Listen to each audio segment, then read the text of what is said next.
आज ऐतिहासिक दिन है जब छत्तीसगढ़ ही नहीं पूरा देश नक्सलवाद के दंश से मुक्त होकर एक हिंदुस्तान के अंदर जो लंबे समय से चल रही धारणा थी पशुपति से तिरुपति तक कि जो रेड कॉरिडोर की बात या कल्पना करने वाले लोग आज निश्चित रूप से पूरे देश में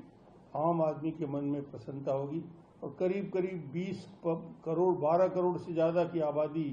वाला क्षेत्रफल मुक्ति होकर आज विकास की दिशा में आगे बढ़ने का काम कर रहा है। मुझे ख्याल है कि इसकी शुरुआत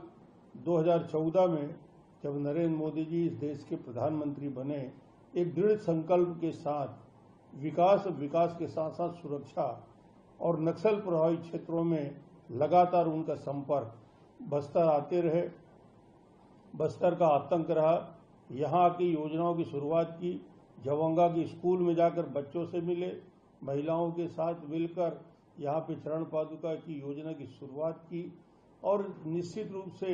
उन योजनाओं का असर आज दिख रहा है। और मुझे ख्याल है कि 24 अगस्त 2024 को माननीय देश के हमारे गृह मंत्री अमित शाह जी ने इस बात की घोषणा सार्वजनिक रूप से की थी कि 31 मार्च 2026 तक प्रदेश और देश नक्सल हिंसा से मुक्त होगा। और आज उसी बात की घोषणा पूरे देश के सामने लोकसभा में खड़े होकर पूरे आत्मविश्वास के साथ आज अमित शाह जी ने किया है। निश्चित रूप से ये बहुत बड़ी सफलता है। और अमित शाह जी ने कहा कि 1970 से लेकर 2026 तक की ये यात्रा और इसी यात्रा में 2014 के बाद जब भारतीय जनता पार्टी की दिल्ली में सरकार बनी, तेजी के साथ उस क्षेत्र में विकास के आंतरिक सुरक्षा के क्षेत्र में मजबूती से काम हुए। इस पूरे क्षेत्र में जो लगातार हिंसा होती रही पूरे देश में 20,000 से युवकों की मौत हुई। ये लगातार पूरा बस्तर और उस समय सरगुजा एक प्रकार से बंधक बना के रखा गया था। पूरे देश के नक्सल प्रभावित क्षेत्रों को विकास की दृष्टि से अलग थलग कर दिया गया था और लगातार हिंसा से बस्तर में तो ना स्कूल थे, ना अस्पताल थे, ना सड़कें थी। एक प्रकार से मुझे ख्याल है जब मैं मुख्यमंत्री था, आज भी मैं याद करता हूं कि थाने लूटे जाते थे। मानपुर का थाना लूटा गया, छुरिया के थाने के लूटने की कोशिश हुई, थाने के साथ साथ स्कूल को ब्लास्ट किया जाता था, पूरे स्कूल ध्वस्त हो गए और पूरे सड़कों को बारूदी सुरंग बिछाकर विकास के मार्ग का अवरुद्ध करने का काम किया। मुझे लगता है कि आज पूरा बस्तर और पूरे छत्तीसगढ़ और पूरा देश का नक्सल प्रभावित एरिया एक सुकून महसूस कर रहा होगा। वो बच्चे जो स्कूल नहीं जा पाए,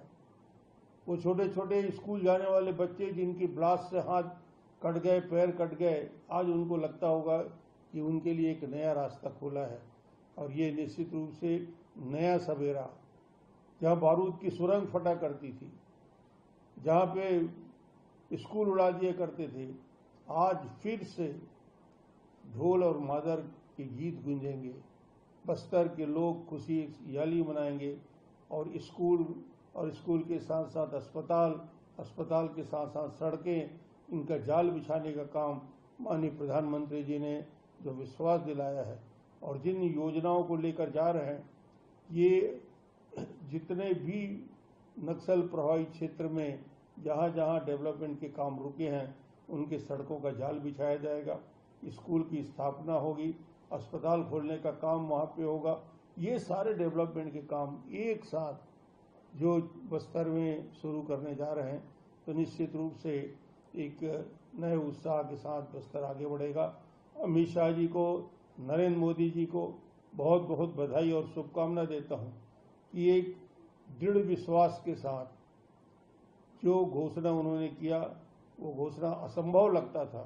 पर मैंने देखा है 15 साल के कार्यकाल में वो बात भी सुना है जब मनमोहन सिंह जी प्रधानमंत्री के रूप में इस बात को सार्वजनिक कहते थे